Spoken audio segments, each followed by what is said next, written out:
안녕하세요. 네, 먼저 그러면 오늘 자료해 주신 취재분들께 감독님 인사 말씀 부탁드리겠습니다. 이저 외국에서 작품을 만들고 발표하려다 보니 이렇게 혼자서 하게 되네요. 뭐 배우도 같이 있고 좀 그래야지 재밌는데 혼자 하려니까 고독하네요. 제가 무슨 말을 길게 하기보다는 질문하시면 답을 최대한 성의껏 해드리겠습니다. 바로 그냥 시작하죠. 네, 그럼 지금부터 동조자 질의응답을 진행하도록 하겠습니다. 질문이 있으신 기자님들은 손을 들어주시면. 누가 나 물 좀 줄 수 있을까요?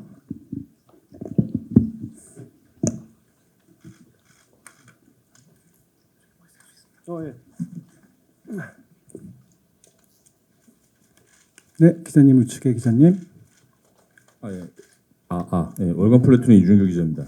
그 드라마 너무 잘 맞고요. 흥미있는 점이 이게 결국 그 자기 정체성에 대한 얘기가 뭐 여러 사람의 그 등장인물들이 이렇게 뭐 겹치는 것 같은데 그런 뭐 캐릭터를 이제 어떻게 풀어나가실까 좀 그것도 궁금하고 로버트 다우니 주니어가 여기서 굉장히 1인 다역을 맡는 걸로 알고 있거든요. 그렇게 설정하신 이유가 뭔지 좀 궁금합니다.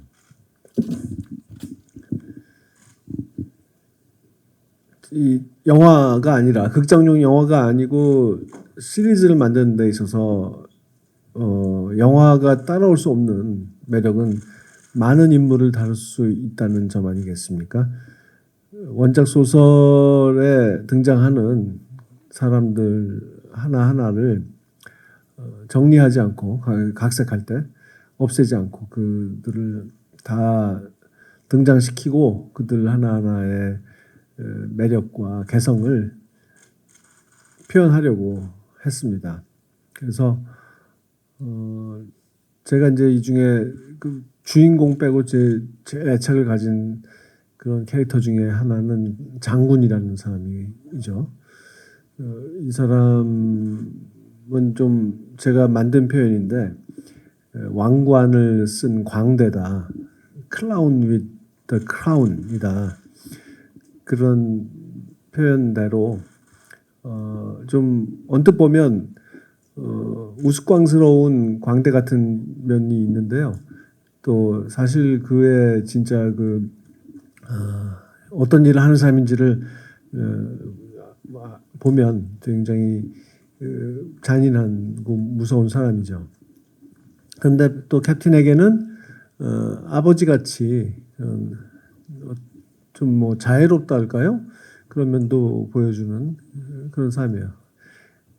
베트남 캡틴에게 대위라고 통일해요. 대위에게 베트남인 아버지가 장군이라면 미국인 아버지, 서양 세계를 대표하는 아버지는 클로드라는 인물입니다. 이 사람도 무서운 사람이에요.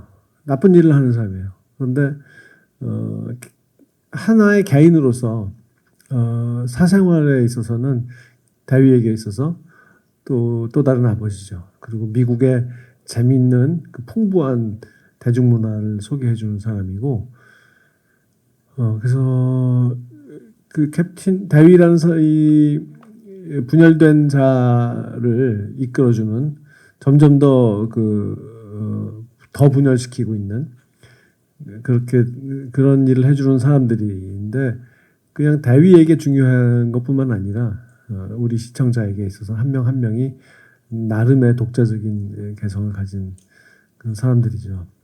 근데 그 클로드 말이 나왔으니 이제 로다주 우리 로버트 다우니 주니어 얘기로 이어질 텐데 그도 자기가 한국에서 로다주로 불리고 있다는 사실을 잘 알고 있습니다. 자기가 먼저 얘기하던데요. 근데 원작 소설을 읽고 분석하고 이제 어떻게 각색할 것이냐를 논의하던 초창기에 떠올렸던 아이디어예요. 그 소설에 또 나오고 저희 쇼에서는 3화에 등장하는 스테이크하우스, 그 고기 썰어 먹는 스테이크하우스 장면이 있는데 소설에서 그 장면을 이렇게 어떻게 각색할 것이냐를 논의하다가 제가 깨달은 것이 여기 등장하는 한 자리에 모여 있는 이 백인 남성들, 자기 분야에서 성공해서 자리 잡고 있는 이 중요한 인물들, 교수니까 교육 문제, 또 영화 감독, 그 문화, 또 CIA 요원, 그다음에 하원 의원 이런 중요한 인물들이 결국은 미국을 뜻하는 미국 시스템, 미국 자본주의, 미국이라는 기관을 보여주는 네 개의 얼굴일 뿐이구나. 결국 하나의 존재구나라는 것을 느꼈어요. 그래서 그 점을 분명히 하고 싶다. 시청자가 단박에 알게 하고 싶다는 생각을 했습니다. 그래서 그러기 위해서 어떻게 각본을 써야 될 것이냐를 공동 작가와 함께 논의하다가 어떻게 교묘하게 대사를 쓰고 뭐 그렇게 하는 것보다도 제일 효과적인 것은 한 명의 배우가 연기하는 것이 아니겠는가 하는데 생각이 미쳤어요. 그래서 이 얘기를 꺼내면 그 같이 프로듀스 하는 동료들이 미친 사람 취급을 할까봐 좀 고민을 오랫동안 하다가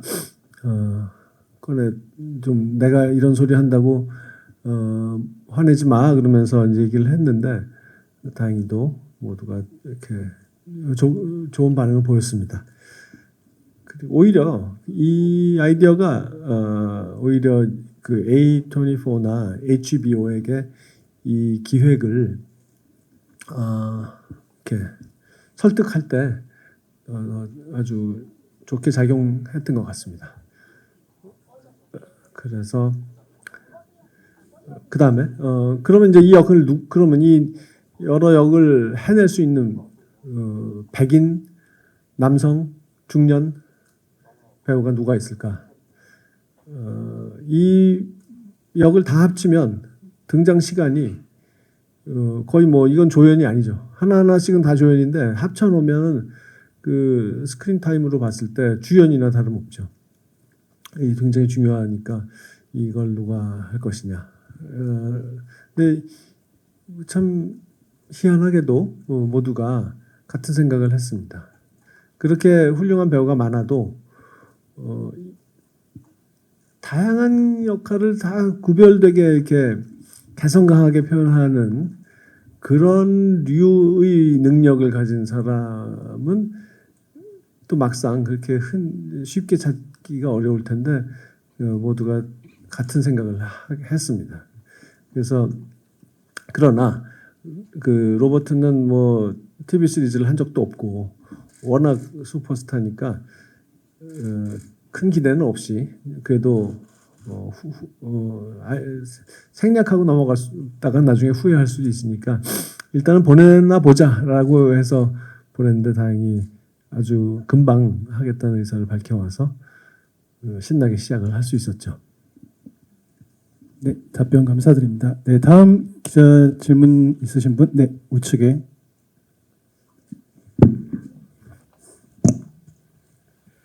네. 네, SR타임즈 심우진 기자입니다. 작품은 지금까지 잘 봤고요. 그 감독님께 질문을 드릴 부분이 뭐냐면은 원작 소설을 각색해서 영상화하시는데 좀 주안점을 둔 지점이 어떤 부분인지 궁금하고요. 또 하나는 이 한국인 감독으로서 이제 베트남과 미국 문화에 대한 어떤 정서와 코드를 넣으셔야 되는데 그런 부분에 대해서는 어떻게 좀 제작진이나 이제 스태프들 또 작가와 어떻게 협의를 하셨는지 궁금합니다. 두 번째 질문 제가 잘 이해를 못했어요. 베트남 그러니까 이 베트남 감독이나 뭐 미국 감독이 이제 그 작품을 했다고 하면 그쪽 문화랑 이제 어떤 그런 독특한 어떤 코드에 대해서 잘 알고 있으니까 그걸 넣었을 텐데 예. 이게 이제 베트남 작가분이 쓰신 거고 하니까 그런 부분은 어떻게 하시는지. 각색 문학 작품을 각색할 때는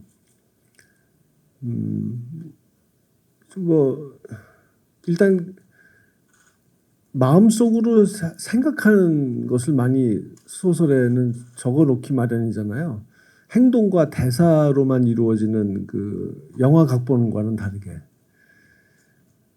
그렇기 때문에 풍부해 줄 수 있는 것인데 문학만이 가지고 있는 그런 풍부함을 갖출 수 있는 건데 이제 이걸 옮기기에는 참 그 어려움이 따르죠. 근데 이 작품은 진술서, 자술서를 쓴다. 그 대위가 어딘가에 갇혀서 강압에 의해서 자술서를 쓰고 있다라는 기본 세팅이 있고 그것을 놓고 그 자술서를 쓰라고 강요한 사람이 읽고 써놓은 것을 읽고 불러다가 대위에게 질문을 하는 신문하는 시간이 있다. 이 두 가지 이 장치를 활용해야겠다는 생각을 했습니다. 제일 먼저 그 말하자면 내러티브 장치를 설정하는 것이죠. 그러면서 이제 제가 한 일은 가끔씩만 이게 이제 진술서를 쓰는 형식이다라는 것을 가끔씩 관객에게 일깨워 주고요. 뭔가 쓰는 거죠. 그러면 그 쓰는 내용을 대사로 듣죠, 관객이. 보이스오버로 듣죠. 근데 그러다가 한참 잘 진행되다가 갑자기 그 엉뚱한 사람의 목소리가 개입해요. 그래서 잠깐 멈춰봐. 그러면은 화면이 딱 멈추는 거예요. 그러고서는 그 멈추게 한 사람의 얼굴이 등장해서 가만있어. 지난번에 당신은 이렇게 말했는데 왜 지금 다르게 말하지? 라고 질문해요. 그러면은 죄송합니다. 그러면서 화면이 이제 거꾸로 돌아가서 특정한 지점으로 딱 간 다음에 다시 이제 플레이가 됩니다. 그러면은 방금 전에 본 것과는 좀 다른 정보가 제시되죠. 그런 식의 아주 영화적인 기법을 결합시킬 수가 있죠. 이 문학적인 장치에. 그런 내러티브 장치를 이제 세팅하는 문제가 제일 먼저 고민을 했고요. 그리고 코미디를 많이 만드려고 노력했어요. 원작에도 뭐 그 문학적인 표현을 통해서 재치 있는 표현, 또 냉소적인 표현, 그리고 아주 흥미로운 비유 이런 것을 동원해서 유머가 곳곳에 있지만 그것 이상의 우리가 인물을 얼굴을 보고 환경, 공간 이런 것을 보고 그것이 영상 매체의 특권이니까 그런 요소, 문학에는 없는 요소를 그런 도구들을 우리가 사용할 수 있으니까 그걸 다 동원해서 어디서든지 항상 부조리한 유머를 이 상황이 갖고 있는 부조리함을 드러내는 그런 수단으로서의 유머를 최대한 만들려고 했습니다. 이게 그냥 웃기는 게 아니라 이 말도 안 되는 이상한 상황, 논리적이지도 않고 그런 그 불쌍하기도 한 비극적이기도 한 상황에서도 바로 그렇기 때문에 벌어지는 그 씁쓸한 유머라는 게 있지 않습니까?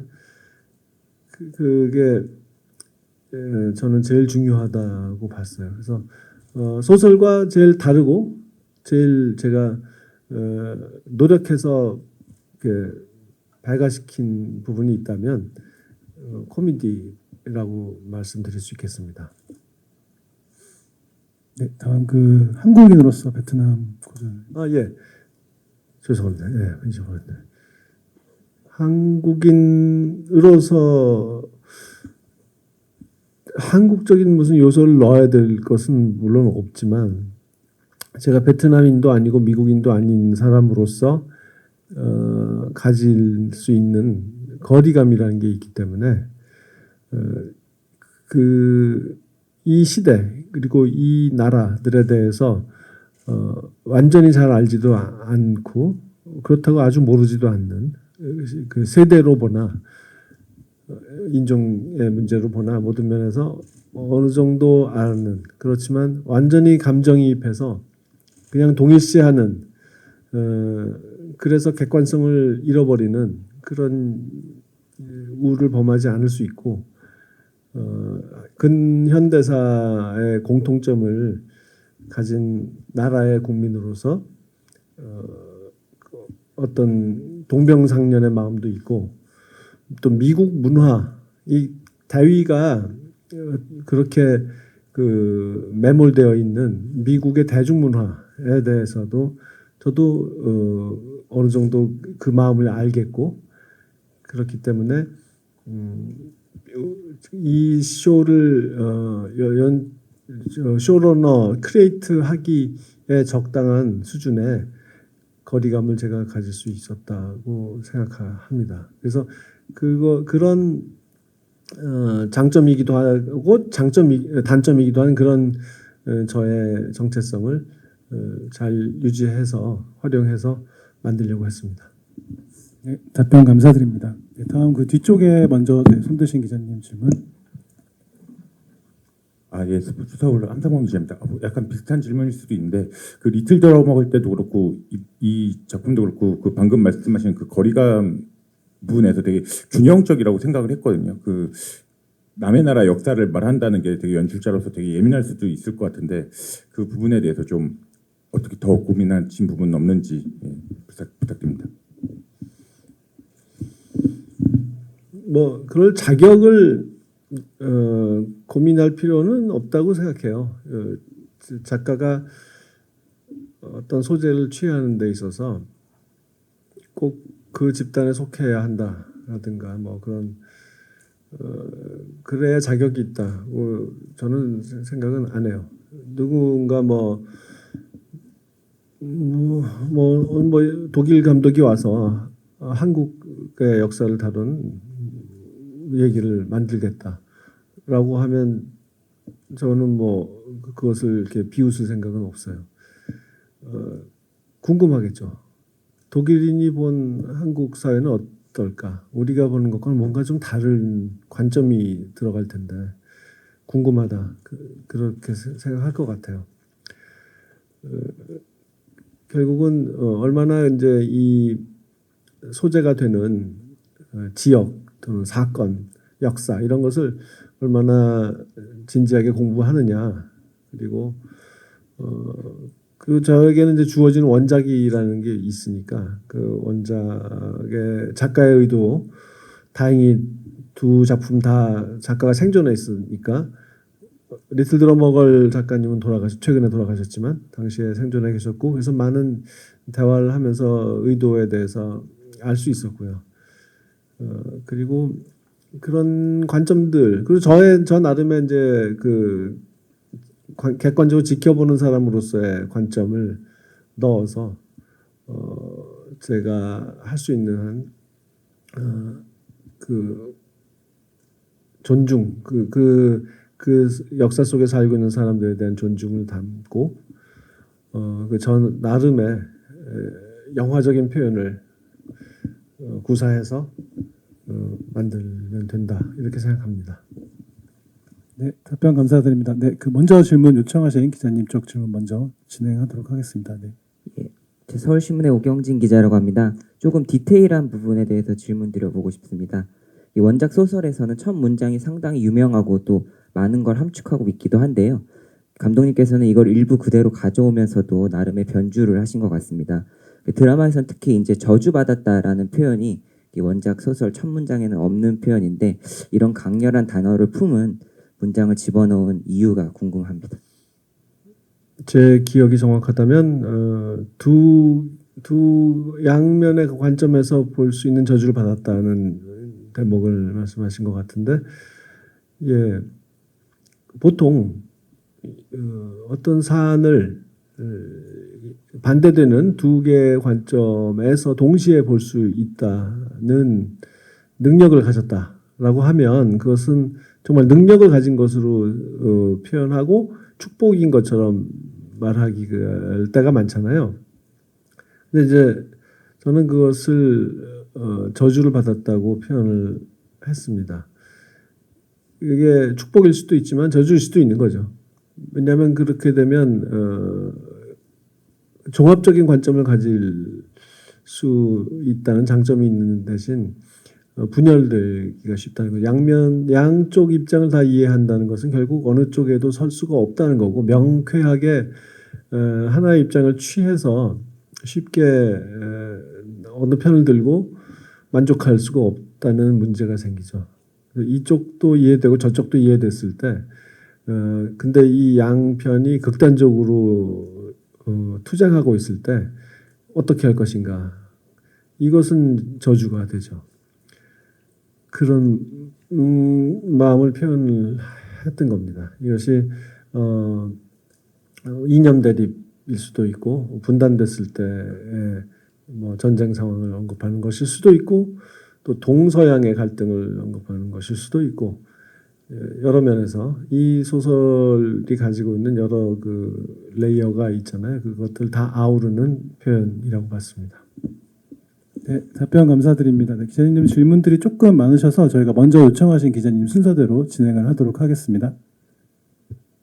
안녕하세요. 저 코리아 헤럴드 김다솔 기자인데요. 관객들에게는 좀 오랜만에 보는 감독님의 글로벌 프로젝트인데 오랜만에 참여하시면서 어땠는지 소회 부탁드리고요. 또 원작 작가가 워낙 한국 문화나 감독님한테 애정이 많은 걸로 알고 있어요. 그래서 각색한 이야기를 보고 그게 먼저 책으로 나왔어야 한다라는 말도 하셨거든요. 그래서 아까는 이제 원작과 다른 지점은 코미디라고 하셨는데 원작에서 꼭 이런 무드나 요소는 갖고 왔어야 한다라고 좀 얘기하셨던 게 있다면 궁금합니다. 국제적인 프로젝트에는 뭐 이제 근본적인 차이는 없지만 한국에서 할 때와 영화 만드는 그 방식이라는 것은 어디나 같으니까 그리고 이런 업계 종사하는 사람들의 사고 방식이라는 것이 다 비슷해요. 배우들은 또 배우들대로 거기는 좀 나름의 다른 종족인데 그렇지만 미국, 영국, 뭐 베트남, 한국은 배우들끼리는 다 비슷한 것 같아요. 그리고 또 이 사용하는 용어도 비슷해요. 그래서 몇 개의 용어만 알면 그 오해 없이 소통할 수 있고. 물론 이제 저는 통역이 필요한 사람이기 때문에 그런 데에서 오는 불편은 없지는 않습니다만은 그래도 워낙 잘하는 사람 그리고 오래 함께한 사람이고 그러다 보면 통역의 존재를 금방 잊어버리게 됩니다. 바로바로 의사소통이 일어나죠. 그래서 태국에서 촬영을 많은 부분을 했는데도 그러니까 베트남 분량은 다 태국에서 찍었는데도 또 태국 사람들도 마찬가지예요. 거기도 그런 국제적인 촬영을 많이 했기 때문에 다 금방금방 알아듣고 잘 움직입니다. 그래서 어려웠던 점은 이제 캐스팅 하나 정도라고 말씀드릴 수 있겠네요. 그 베트남 배우들을 많이 캐스팅해야 되는데 베트남에서는 캐스팅하기가 어려워서 외국 좀 교포들이죠. 뭐 2세들, 3세들, 3세는 아니 2세들이죠.를 주로 많이 했어요. 그 캐스팅 디렉터가 어마어마한 노력을 기울였습니다. 미국, 영국, 유럽 여러 나라, 호주, 캐나다, 아시아 여러 나라의 배우들, 베트남계 배우들은 물론이고 배우가 아닌 사람들까지도 대상을 넓혀서 베트남 커뮤니티에 계속 광고를 내고 수없이 많은 오디션을 미리 거쳐서 최소한의 연기를 할 수 있는지 없는지를 걸러낸 다음에 저에게 보내고 제가 그걸 영상을 다 보고 뭐 정말 그 몇천 명을 해야 했죠. 그 중에는 그래서 결국 캐스팅된 사람 중에는 그 배우가 아닌 사람도 많아요. 또는 배우 지망생인데 뭐 작품 처음 해보는 사람, 뭐 단편 영화 조금 해본 사람, 뭐 동네 그 커뮤니티 극단에서 뭐 작은 역을 좀 해본 사람 정도. 아예 다른 직업 가진 사람도 많고. 우리 장군 있잖아요. 이분은 그 디즈니의 웹 디자이너였어요. 그 연기 처음 해보는 분이에요. 그런 또 무절제한 소령이라는 역할을 한 사람도 이제 나오는데 이 사람은 영화 감독이에요. 그 베트남의 아주 유명한 감독이에요. 상업적으로 큰 성공을 하는데 연기는 처음이에요. 그냥 뭐 박찬욱이 영화 어떻게 찍나 한번 보려고 왔다고 하더라고요. 그래서 그런 사람들을 찾아내는 것도 어렵고요. 그들을 믿는 것도 참 용기가 필요한 일이에요. 그 오디션이라는 게 뭐 짧게 좀 보는 거잖아요. 근데 이거 갖고 내가 정말 이 사람을 캐스팅했을 때 진짜 이 긴 여정 동안에 많은 다양한 역을 다양한 장면을 연기해야 되는데 그걸 정말 다 잘해낼 수 있을까? 심지어는 하다가 도망가면 어떡하나?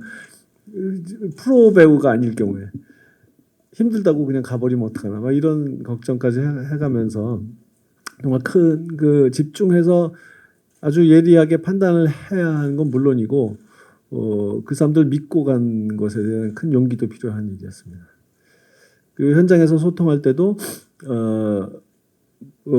프로 배우, 경험 많은 배우라면은 뭐 한마디에서 알아들을 것도 몇 번이고 말을 해야 되고 아주 기본적인 것들조차 가르쳐야 할 때도 많았어요. 여기서는 카메라가 이쪽에 있으니까 측면이어도 살짝 이쪽으로 좀 돌려야 잘 보인다. 뭐 이렇게 배우들이 움직일 때는 다른 배우가 너를 가리면 안 되지 않느냐, 네 얼굴이. 그러니까 그때는 살짝 이렇게 옆으로 살짝 자연스럽게 움직여서 좀 얼굴을 보여라라든가 이런 기본적인 것들까지 알려줘가면서. 근데 물론 이제 그런 것은 초창기에 끝나죠. 그 다음에는 다 알아서 하니까 다 똑똑한 사람들이고. 그래서 보람도 커요. 그만큼 전혀 경험 없는 그런 사람들과 함께 만든 거 있잖아요. 그래서 내가 물론 저 혼자 하는 아니죠. 그 많은 프로듀서들과 같이 했지만 그 좋은 배우를 잘 골라냈구나 하는 것 그리고 그들을 잘 이렇게 이끌어서 좋은 배우가 이 연기력이 성장하는 게 촬영 중에 막 느껴져요. 이 오랜 기간이니까. 그렇게 해서 함께 성장한다는 그런 즐거움을 아주 많이 누렸던 작품입니다. 두 번째 질문이 뭐였지? 또 잊어버렸다. 네, 그 원작에서 꼭 가지고 오고 싶었던 요소나 이런 부분이 무드나 이런 부분이 있으셨다면 어떤 게 있으셨을지. 예, 그 제가 계속 그 크루들하고 배우들한테 강조해서 말했던 것은 아이러니, 이 작품이 갖고 있는 아이러니, 패러독스 이런 것을 항상 명심하라고 늘 얘기했습니다. 이것은 단순한 드라마가 아니고 겉으로 보이는 것과 겉으로 보이는 것이 다인 영화 작품이 아니다. 그래서 이 안에 담긴 것과는 완전히 반대되는 그런 의미 이런 것을 항상 생각해야 한다. 그것을 제일 많이 얘기했습니다. 그래서 각색할 때도 그렇고 이 부조리성에 대해서 그걸 제일 중시했습니다. 네, 답변 감사드립니다. 네, 다음 질문 네 기자님. 네, 저 중앙일보 나원정 기자입니다. 드라마 잘 보고 있고요. 그 이번 작품의 이전에서도 사실 냉전 시대를 배경으로 한 첩보 드라마를 만드신 거잖아요. 영화에서는 주로 인물의 본능이나 관계에 좀 중시한 작품들을 만들어 오시다가 이렇게 연달아서 드라마 작품의 주제를 선택하신 게 좀 궁금하고요. 또 하나는 사실 그 타국의 감독으로서 그 극중 인물들과는 거리감 있는 어떤 연출을 하셨을 수도 있지만 사실 저희가 냉전의 잔재 속에 살고 있는 입장에서 그 국적은 다르지만 그러한 출신의 이제 연출가로서 그 텍스트 속에 누구보다 공감할 수 있으셨던 그런 대목들도 많이 있었을 거라고 생각하거든요. 그래서 연출하시면서 그런 부분 고려하신 대목들이 있는지 궁금합니다. 제가 뭐 설명 스스로는 잘 이유를 잘 알기는 어려웠어요. 왜 내가 이런 얘기에 끌리는지에 대해서. 저는 사춘기 때 그 존 르칼의 추운 나라에서 돌아온 스파이라는 소설 번역을 읽고 굉장히 심하게 반했었어요. 그래서 그리고 그 작품을 영화로 만든 그 리처드 버튼 나온 그 영화도 아주 좋아했고, 어린 나이에 왜 그렇게 그 음모를 꾸민다.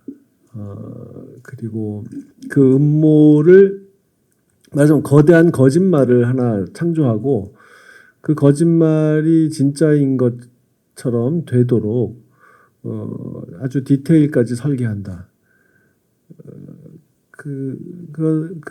그리고 이제 또 큰 그 국가나 또는 큰 자본주의 막 공산주의 그런 큰 시스템의 그 투쟁의 와중에 개인이 거기 하나의 톱니바퀴처럼 그 종사하다가 비극적으로 파멸한다.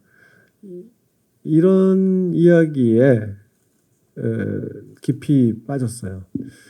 근데 제가 왜 그랬는지 참 그걸 분석하기는 어렵네요. 한국의 그 당시 상황, 그러니까 70년대 말서부터 80년대 초에 이르기까지 그런 상황도 당연히 뭐 반영돼 있었을 거고, 뭐 개인의 성향이라는 것도 있을 테고, 그 결국 제가 영화 감독이 된다라는 것하고도 연결되어 있는 것 같아요. 르칼의 소설에 빈번하게 등장하는 스마일리라는 그 스파이 마스터가 있잖아요. 그런 공작의 계획을 짜는 사람. 그 사람이 하는 일이 영화 감독이 하는 일, 저처럼 제작과 각본을 겸하는 감독이 하는 일과 상당히 유사합니다. 거대한 거짓말을 만든다. 그것을 그럴듯하게 세상이 또는 적국의 기관이 이게 진짜라고 믿도록 만든다. 거기에 필요한 예산을 따고 그것을 집행할 팀을 꾸린다. 그리고 제일 전면에 나서서 상대방을 속이는 일을 할 배우를, 스파이, 그 배우를 캐스팅한다. 적임자. 그를 훈련시킨다. 거기에 필요한 모든 디테일, 이게 진짜처럼 보이게 만드는 정말 사소한 디테일 하나하나를 설계한다. 그런 게 참 비슷해서 제가 영화 감독이 되는 그런 그 성향, 저를 그렇게 이끈 성향이 그런 스파이 소설을 좋아하는 성향과 다르지 않다고 생각해요.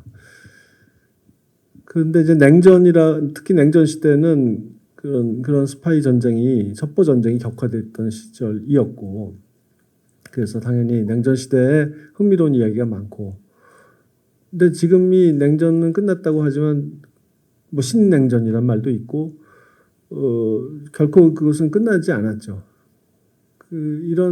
그리고 또 우리 남한 사회에서의 이념 갈등은 또 얼마나 격렬합니까? 그래서 생각해 보면 그렇게 남의 이야기처럼 느껴지지 않아요, 저에게는. 그렇고 두 번째 질문이 뭐였죠? 그런 냉전 잔재가 있는 국적을 가진 이제 한국의 감독이었습니다. 남북한의 군사적 긴장, 그리고 남한 안에서의 이념 투쟁, 이 두 가지 요소가 그리고 이제 내전을 겪었고, 내전의 배후에 강대국들이 있었고, 이런 역사와 현실이 이것은 참 미국인이 이해하기는 보면서 이해할 수는 있어도 그것을 만들기는 좀 어렵지 않나 생각이 들어요. 우리에게는 그냥 그 숨을 쉬듯이 가는 쉬운 일이고 너무 그냥 둘러싼 환경이죠. 그냥 공기 같은 거죠. 그런데 그래서 제가 이것을 뭐 한국인으로서 이것을 이런 관점을 넣어서 해야지라고 한 것은 없고요. 이 원작이 가지고 있는 그 성격을 잘 구현하기 위해서는 좀 제가 적어도 미국인보다는 적임자였다고 생각합니다. 네, 답변 감사드립니다. 네, 다음 저 맨 뒤에 계신 기자님 질문 받겠습니다. 한겨레 남지은 기자인데요. 그 요즘에 넷플릭스 미드 3채도 그렇고 그 아시아에서 출발한 뭐 아시아의 역사와 현실을 보여주는 그런 이야기들이 이제 글로벌 OTT에서 많은 관심을 받고 있는데 그런 감독님이 혹시 생각하시기에 그 이유는 뭐라고 보시는지와 그리고 감독님이 드라마를 이제 만드시는 이유가 뭔지 좀 궁금한데요. 뭐 영화를 만들 때와 다른 어떤 재미, 어떤 좀 다른 점을 느끼시는지 궁금합니다. 기자분들이 질문을 꼭 2개씩 하시네요.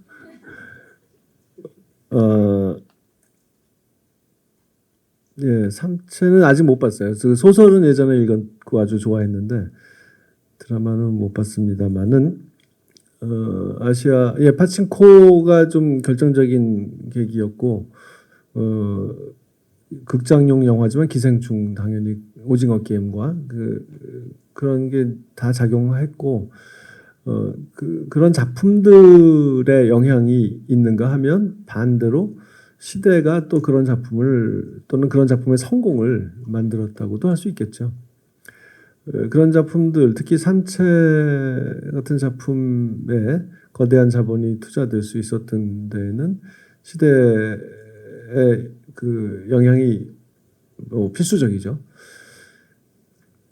뭐 왜 그렇게 됐는지는 글쎄요. 미국 사회가 또 서양 사회가 조금씩 이제 특히 미국 사회 얘기인데 그 다양한 사람 인종과 다양한 그 문화에 속한 사람들로 이루어진 그런 사회에서 그동안 그냥 특정 일부의 집단, 특정한 인종의 목소리만 들려왔다. 대중문화에서. 그런 데 대한 반성이 너무나 늦었지만 분명히 생기고 있고 그리고 소수 집단이 점점 힘을 가지게 되면서 자기 목소리를 낼 그 통로를 찾고 있고 그런 것을 만들 수 있는 힘을 갖게 됐죠. 그래서 경제의 논리로 보아서도 이것은 하나의 이제 시장이 된 거고 그런 일들이 다 복합적으로 작용한 것 같습니다. 그래서 우리가 PC한 것에 대해서 되게 뭐 너무 그걸 따져서 피곤하다 그런 목소리도 있지만 또 예술 창작에서 또 그런 것이 항상 좋지만은 않을 수도 있지만 제가 이번 작업을 하면서 느낀 것은 이런 모든 사람의 노력이 이런 기획이 가능하게 만들었구나 하는 것이었습니다. 그래서 베트남 문화나 언어나 이런 데 있어서의 그 철저하게 그것을 수행해야 된다. 대충 해서는 안 된다. 이거 대충 했다가는 욕 먹고 쇼가 망가진다라는 인식을 이 거대한 HBO 같은 네트워크도 정확하게 알고 있고 저보다도 더 이 문제에 대해서 민감하게 반응하면서 거기에 쓰는 돈은 절대 아끼려고 하지 않더라고요. 그 1억 몇 천만 달러짜리 쇼에 이렇게 전혀 처음 보는 베트남의 배우들이 대거 등장하고 대사의 뭐 절반 제가 세어보지는 않았습니다만 절반 이상은 베트남어로 그래서 자막으로 읽어야 하고 이런 일이 가능해졌다는 것은 정말 어찌 보면 놀랍고 어찌 보면 너무 늦었고 그런 일이죠. 네, 두 번째 질문에 대한 답변은 일부 되신 것 같아서 저희가 마지막으로 질문 하나만 더 받고 마무리를 지으려고 합니다. 네, 이쪽에 일단 기자님부터. 네. KBS 미디어 박지한 기자입니다. 저 리틀 드러머걸하고 다른 게 이거는 이제 감독님이 일부 부분만 연출한 거지 않습니까? 그 보면서 궁금했던 게 평소에 이제 감독님이 각본, 감독, 제작 그리고 크리에이터 뭐 이런 식으로 작업을 하셨는데 이게 전체에 봐서는 이제 감독님이 어느 정도 관여를 하셨는지 보통 이런 게 이제 쇼러너의 책임인지 아니면은 이게 뒷부분 관련해 가지고 에피소드별로 연출자가 다르면은 완결성이나 뭐 이런 문제가 있을 수 있지 않습니까? 감독님이 봤을 때 전체 작품이 어땠는지. 연출자가 다르면 어떤 문제가 있을 수 있다고요? 이게 이제 뭐 작품의 완결성이나 아니면 주제 의식을 갖다가 꾸준히 할 수 있는지 그 문제에 대해서. 저도 이제 처음인 해보는 일이었고, 저도 다 하고 싶었지만 7개는 좀 무리더라고요. 체력으로나 또 그 일의 진행 상황을 봐서도 각본을 아무리 열심히 미리 써놓는다고 해도 계속 많은 관계자들의 그 지적과 요구와 뭐 변수가 등장하고 그러면서 수정해야 되는 일이 생기고 제가 그러니까 앞에 촬영 분량의 앞부분 초기 부분을 찍는 동안에도 뒤에 찍을 분량들은 아직도 써야 하는 상황이었기 때문에 모든 걸 다 할 수는 없었습니다. 그런데 일단 이제 다른 감독을 이제 기용해야 되는 문제에서 그 누구를 선택할 것이냐서부터가 일단 쇼러너가 하는 일이고, 그래서 좋은 감독들을 모셔서 다행이고, 그리고 각본을 제가 이제 쓰니까 물론 함께 쓴 작가가 있지만 각본을 쓰니까 전체 그 일관성은 당연히 이제 거기서 담보가 되는 것이고, 제가 연출하지 않는 에피소드를 담당하는 그런 다른 감독들을 만나서 미리 다 얘기를 하죠. 이런 의도다. 한 줄 한 줄 다 얘기를 합니다. 그리고 연출의 스타일에서 이런 분위기다. 이런 건 안 맞고 이런 건 좋고 뭐 이런 얘기들을 다 합니다.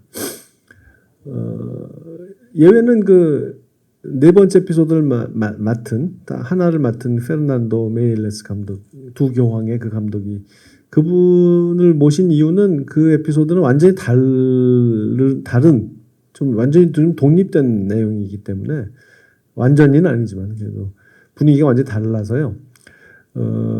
그것은 좀 다른 스타일의 감독이 하기를 원했기 때문에 그분을 모셨어요. 아마 정말 지금 업계에서 저와 그보다 더 반대되는 스타일을 가진 감독은 없겠죠. 그래서 마침 또 그게 이제 7개 중에 네 번째 딱 한복판에 있는 에피소드, 좀 지루해질 수도 있는 그런 때에 나오는 거라서 더 잘 됐죠. 아주 활기 있는 그런 연출을 보여줄 수 있었어요.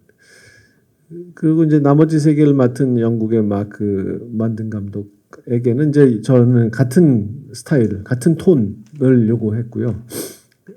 그래서 뭐 아주 자주 소통하고 현장에도 제가 각본을 쓰지 않을 때는 항상 가서 함께 모니터 보면서 의논하고 그리고 이제 제가 먼저 찍었으니까 먼저 찍은 분량을 계속 그가 보게 하면서 이 쇼의 스타일은 이런 거구나라는 걸 이제 이렇게 익힐 수 있게 만들었죠. 그리고 이제 후반 작업은 이제 제가 하니까 당연히 그런 한 감독이 만든 것 같은 그 사화를 빼놓고는 한 감독이 만든 것 같은 그런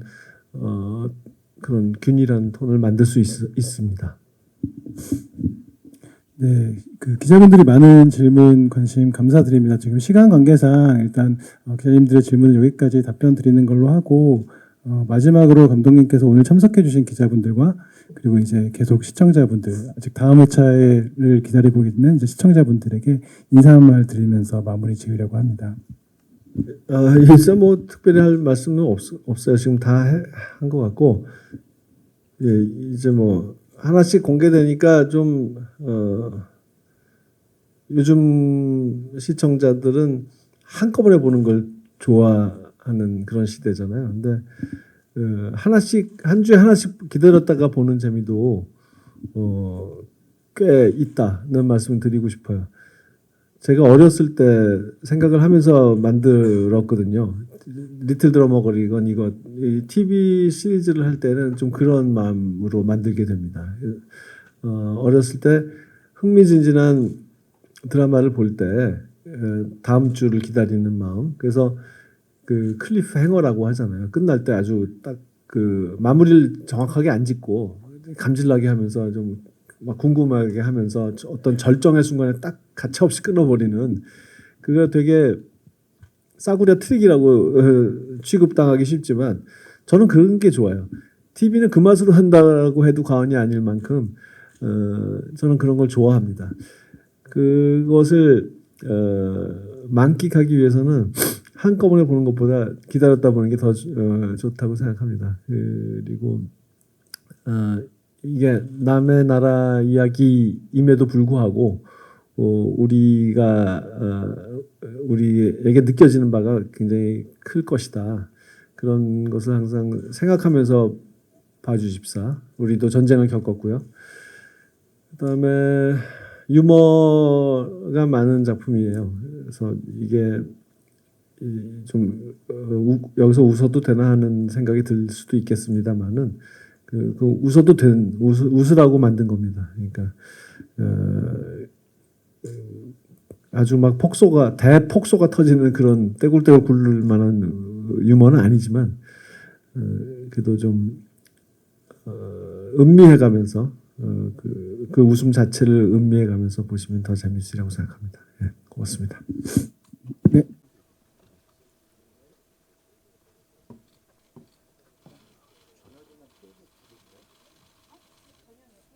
네, 감독님 좌측부터 한번 봐주시겠습니다. 좌측 봐주시고요.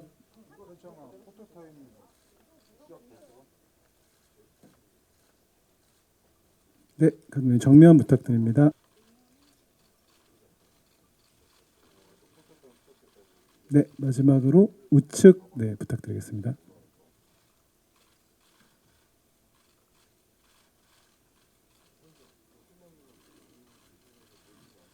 네. 네, 감사합니다. 네, 이것으로 그럼 포토타임을 마치도록 하겠습니다. 네, 감독님 인사드리고 퇴장하도록 하겠습니다.